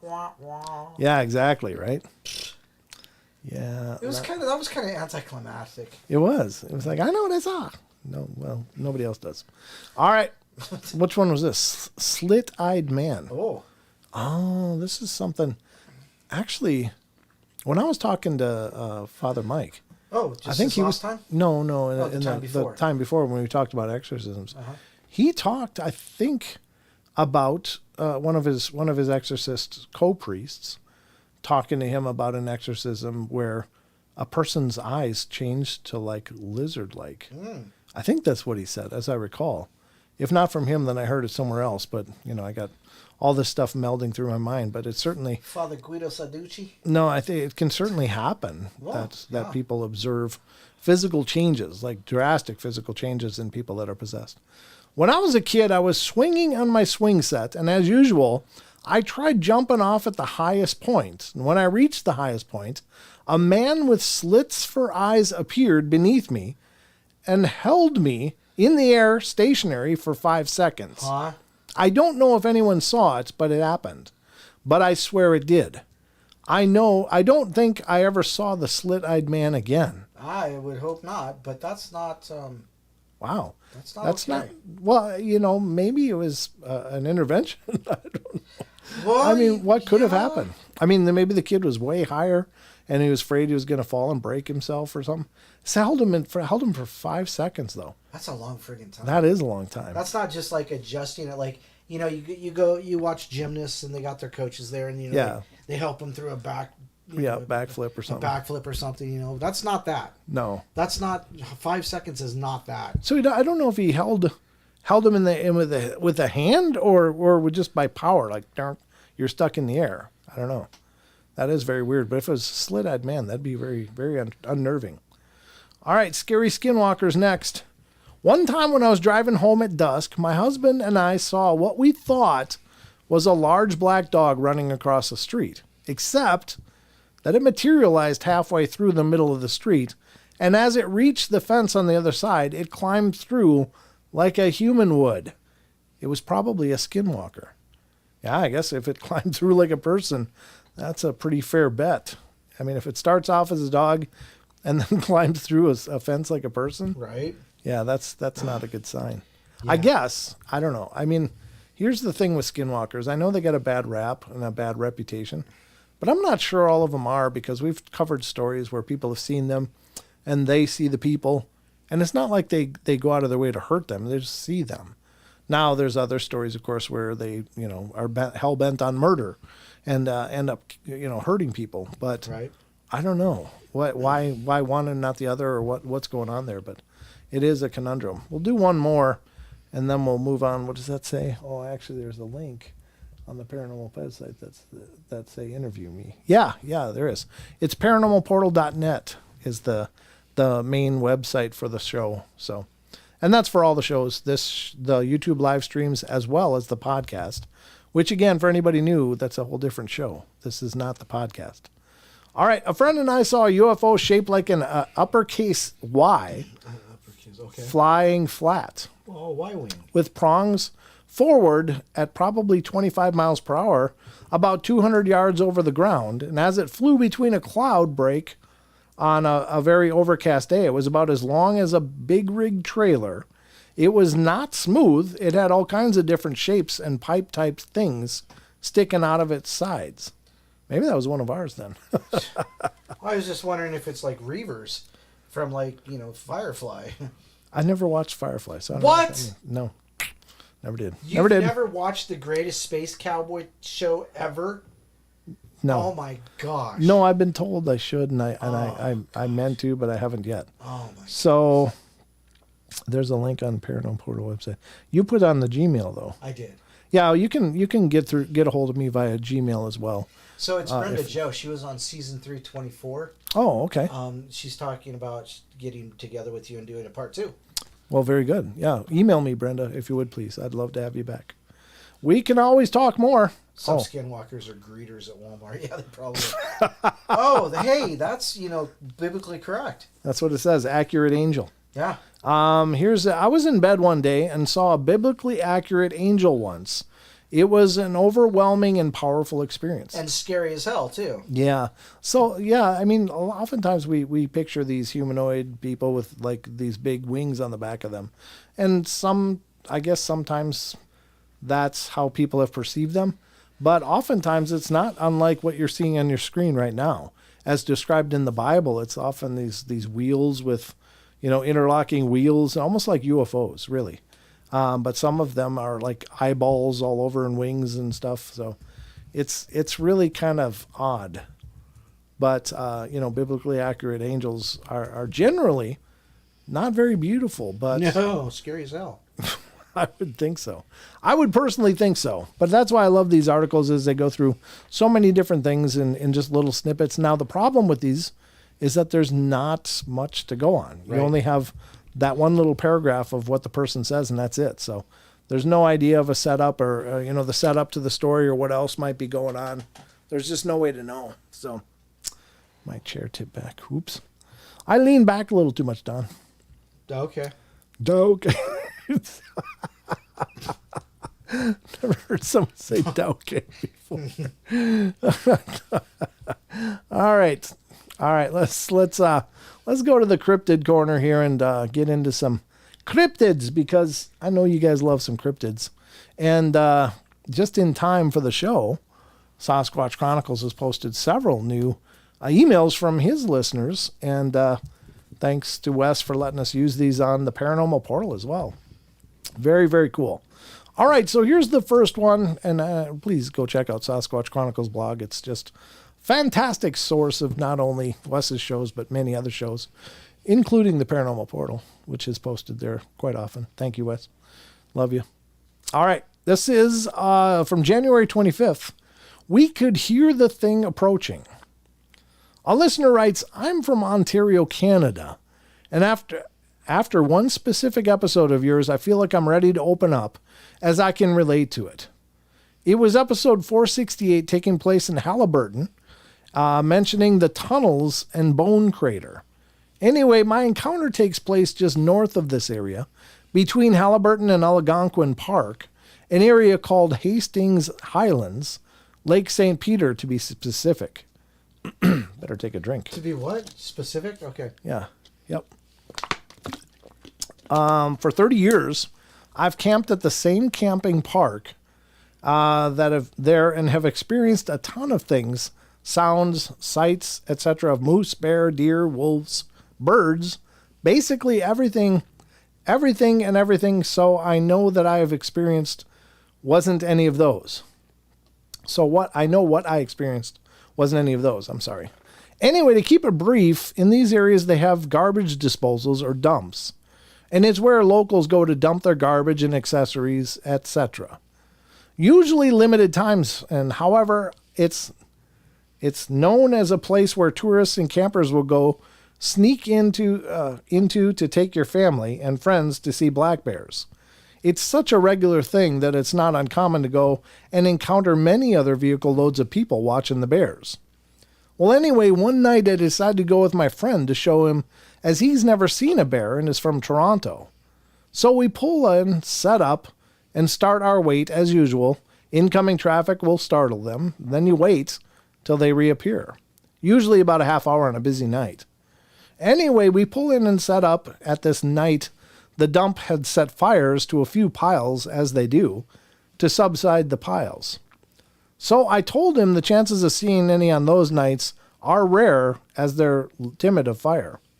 So after sitting for half an hour, I told my buddy it wasn't going to happen, and we caught a bad night, to which he was a little bummed, but understood. Well, at that moment, we both witnessed a massive log go flying through the air from a corner of the lot, followed by raccoons and small critters scurrying fast out of that direction. We were looking like, what the hell? And then the loudest, scariest scream/growl was felt and heard, and it was terrifying. Well, through the smoke and light from the fires, we noticed an outline of a person there. So we look like, are you seeing this? We dismissed it as maybe a ranger or worker or someone as to justify this until we turned on our headlights. And as we did this, it jumped down into this hole, garbage, and we could see it moving as the top of the head was visible. It's a 10-foot hole. We were scared and so turned on the vehicle and creeped up just a few feet to have this thing scream again as it turned toward us. And this massive piece of appliance come hauling in the air towards us. It jumped out of this hole and started to challenge us. All while we're staring. We're scared and we couldn't believe what we were seeing. Easily 10 foot tall on legs, just massive and grunting at us. Done. We drove out, but towards it, as it's the way out, and it darted toward the tree line, but stopped, didn't take off. And as we're leaving, we could see it in the taillights till it faded, to which we just step on it. So we get to the entrance and stop, get out, against Buddy's wishes as he was terrified. I lit a cigarette and just processed all of it, to which, bam, a rock smokes my windshield. Oh. I still have the windshield so I can show you. And followed by this terrifying scream. Wes, we could hear the thing approaching us. All the crackling and thumping was coming, and we bailed out of there. Anyway, get back to campsite, dropped him off, and settled him down, agreed we'd keep it to ourselves. Anyway, still scared but intrigued, I told my dad, who had been up and all he wanted to go see. I was freaked out but decided to take him, as this dump was literally a 2-minute drive from the campsite. We drove back, pull in, and just as we get to the end of the winding road that brings you to the dump holes, this Sasquatch runs across the drive. It's a 50-foot wide driveway, and it cleared it in 3 or 4 steps. And that's enough for my dad. He saw it, and we turned around and left. To finish later that night, we all hear the dogs from the post office general store going crazy. All the way from the campground, it's desolate out there, and we thought, And though I don't even know how to say that. And we thought maybe it was wolves attacking the dogs. At the end of the scuffle, we all heard that scream, and it spooked everyone. It was at a distance, so not too loud, but unique enough for folks to be scared. Next morning, campground owner told us that the 5 dogs had been attacked, but they were also missing. There was remains of broken chain and evidence of a scuffle, but gone. Anyway, sorry for the long post. I've never done this, but I have full details and much more on the story and of the Sasquatch, but this is right around where the Halliburton tunnels were from your other caller on that episode. Been coming here for 30 years now, and I believe that they are here in Algonquin, 2 Toronto areas of bush, which are like, even that caller said, are such thick forest it's impossible to just walk through, let alone see. I believe it's a hotbed for squatches and think there are tons up there. I have other eerie stuff that after this encounter make me out two and two together. But anyways, Wes, I'd love to call and open up, as even just typing this has also helped. Can you talk for a second? What do you call a spider with 20 eyes? Spider.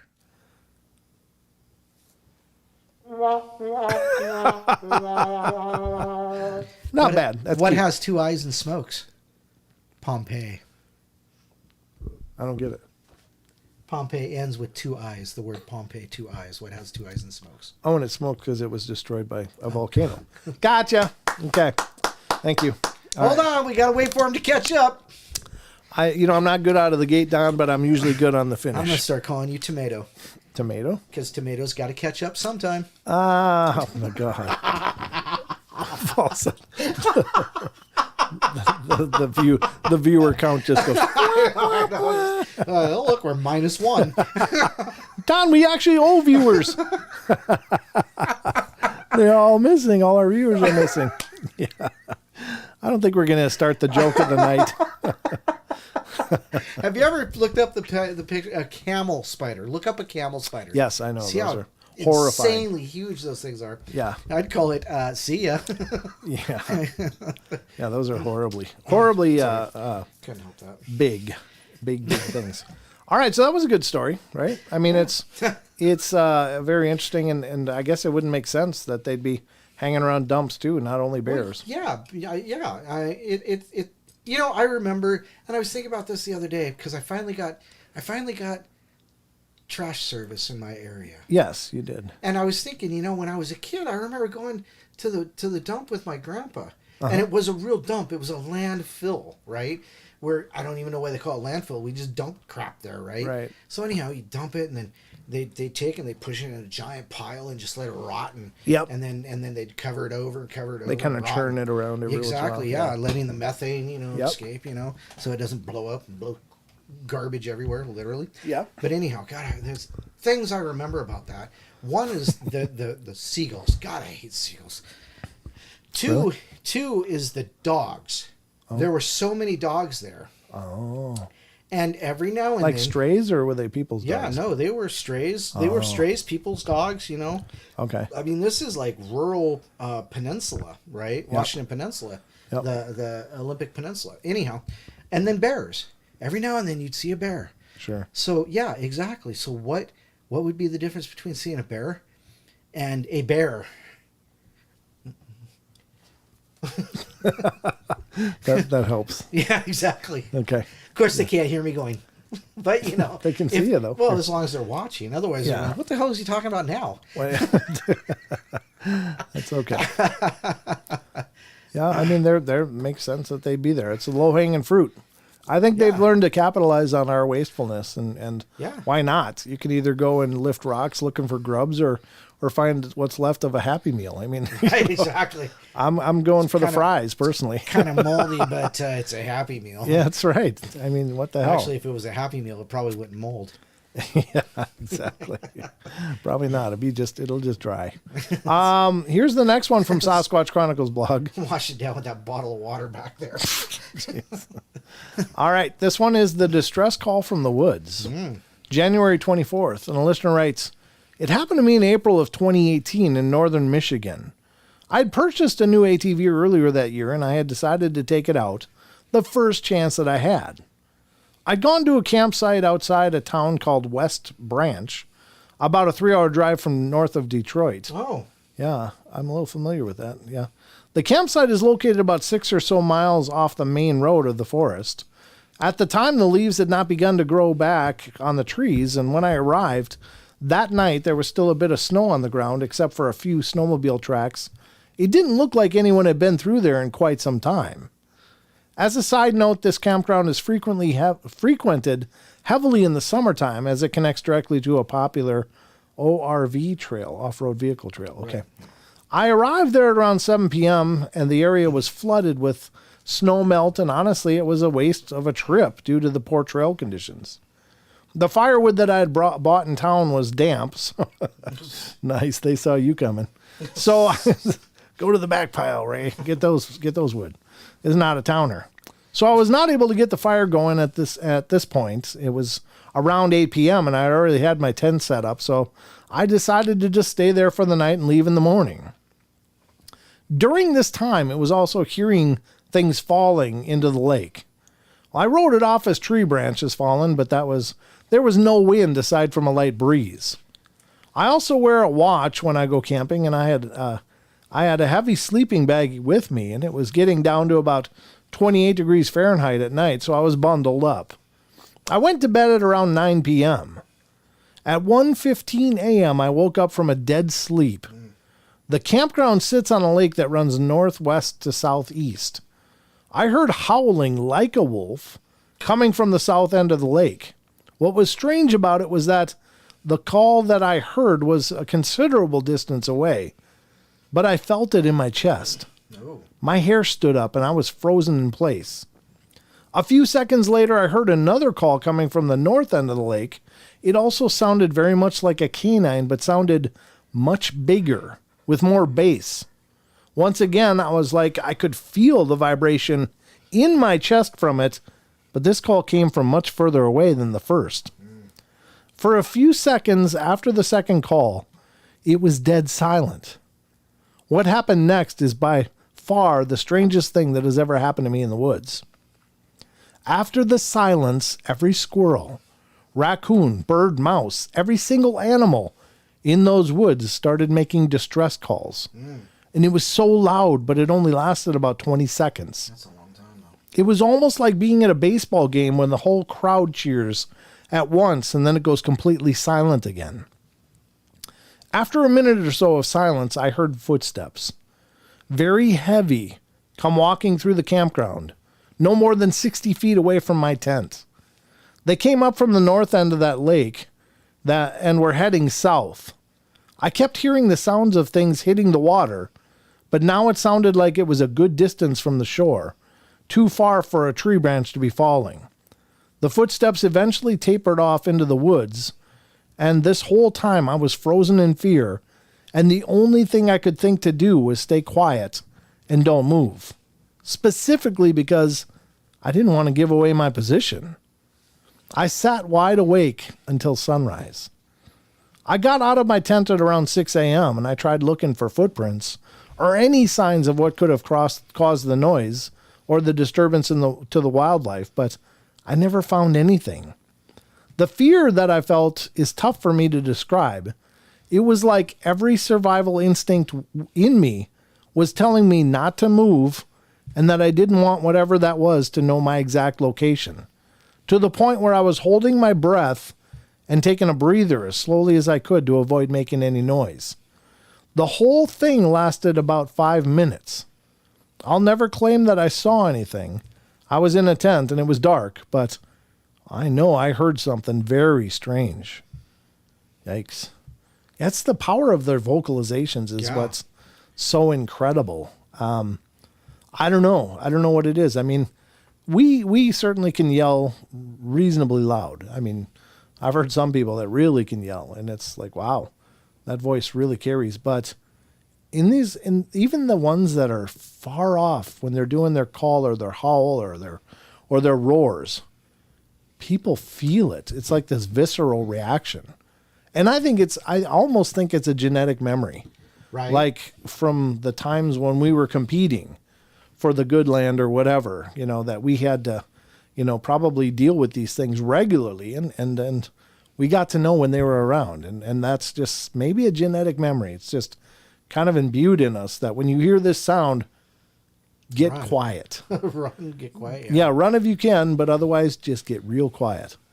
And I don't know what it is, but man, the weird thing about this story is the simultaneous distress calls. The mice, the raccoons, everything was just freaking out from. Usually you hear that just everything just goes silent. Yes. And as I've said on the show, I've experienced that.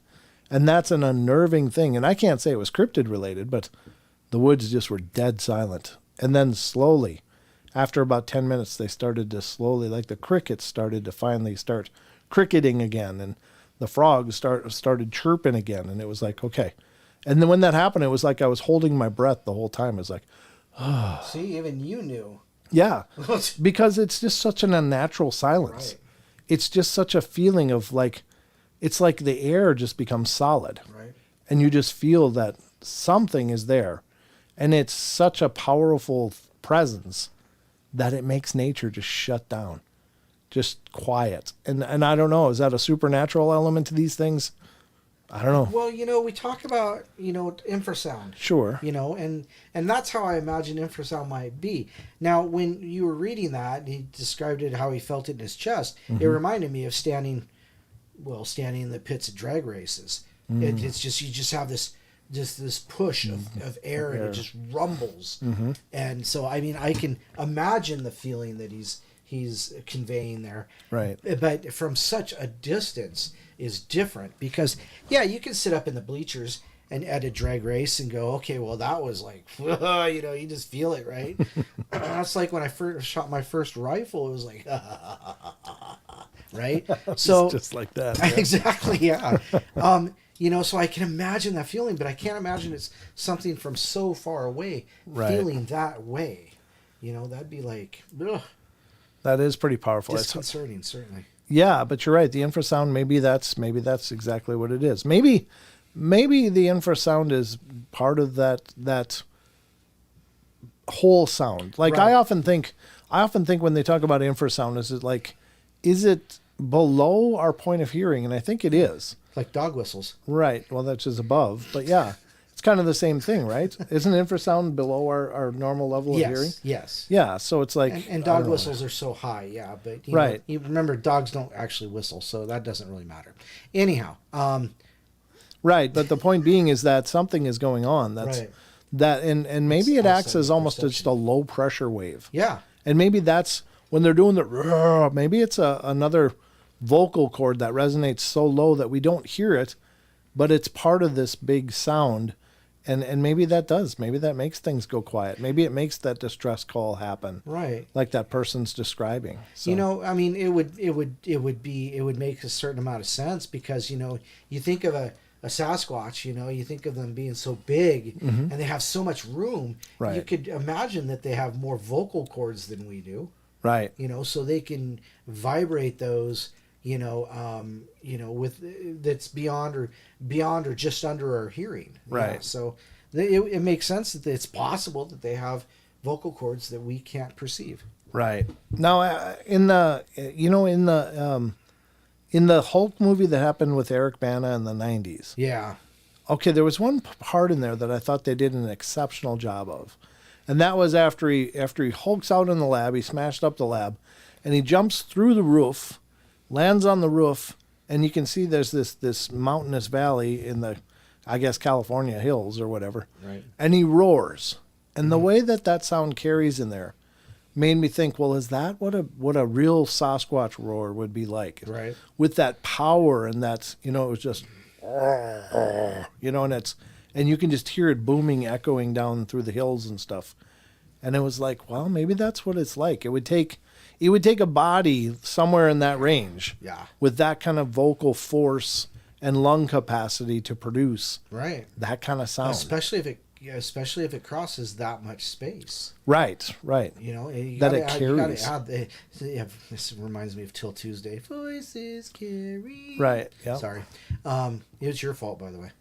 Yeah, I like that song. Because you were taking me down nostalgia road today before the show. We By did. the way, he was in here just belting out Lincoln Park a while ago, so just FYI. Hey, I'm ready to fill in for Travis anytime. Or Chester. Sorry, Chester. Oh my gosh, you don't Chester have to Bennington. fill in for Chester. I like Chester's voice. He has a great voice. Yep. So I think that's a great example. If any of you guys have seen that old Hulk movie, the whole movie was okay. I didn't mind it. But the roar that he does, it's just like, wow, that might be something of the same effect of what the Sasquatch roar would be like. I don't know. Right. It's especially if you get the surround sound jacked up and you hear it's like, ooh, that's a big roar, But and that's just through movies. But what would that be like in person? I can't imagine. I can't. I heard a growl. Right. Okay. I was gonna say, when I was young, I heard the growl. And I believe that was a Sasquatch. I never saw it, but I felt it, and it resonated my whole body. Mm-hmm. I wasn't frozen. I wasn't frozen in place, but I was so afraid. Like every fiber of my being was like, we're going to die. We're about to die. Whatever that is going to kill us, and we're about to die. Mm-hmm. And it was just like, I didn't want to do anything to intimidate it or to cause it to get worse, because at that moment I felt like I was like dancing on a razor's edge, like you're just balancing, right? And it's not comfortable, but the idea of what could be next is so much more uncomfortable. That you just freeze. Yeah. But I could have moved. I didn't feel like I was frozen, and we did move. We ended up running, but it was just the power of that growl. Mm-hmm. And what would that be like in a roar? It probably would have folded me up. I probably would have just gone, unconscious. Really. No doubt, yeah. I can imagine that. So Claire's episode on Sasquatch Chronicles, great point. Right. The big one is just mad, and he roars so loud, and the next thing she knows, she's waking up by her car after having been dragged for about 100 or so feet through gravel. She's all scraped up and stuff. She was out like a light, boom. Right. So, and that's just with the sound. So I don't know. I just think it's impressive. It's frightening. It's also I don't know. It's awesome in a fantastic way, because surreal. Maybe that's the best word. Surreal. Yeah, it's just something beyond any experience we've ever had. That when people are hearing this in person, it's just like, even from miles away, it's like, oof.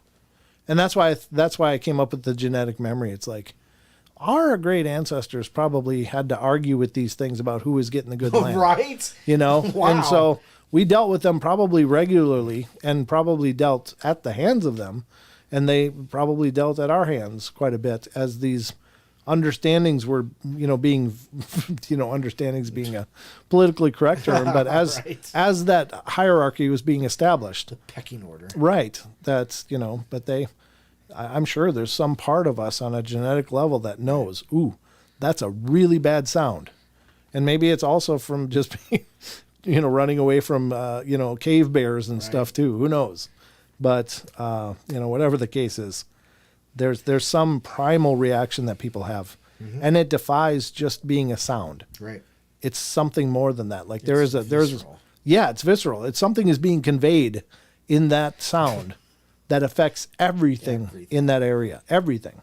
This forest goes silent. I think it was Carrie Arnold that said, it's like the forest is holding its breath. And that was just like, wow, that's perfect for describing what that's like when things go quiet.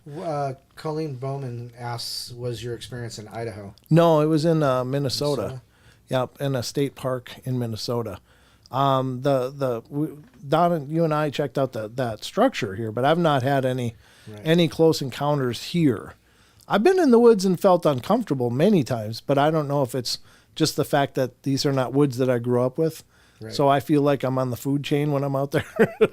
Well, there was that one time in Bloom Lake, though. Yes, At that Bloom thump. Lake. Yeah. That thump. And Don and then- I went to yeah. Bloom Lake, which is where a sighting had happened back from the BFRO, right? 70s, yeah. Yeah, in the 70s, and we went and checked out the area.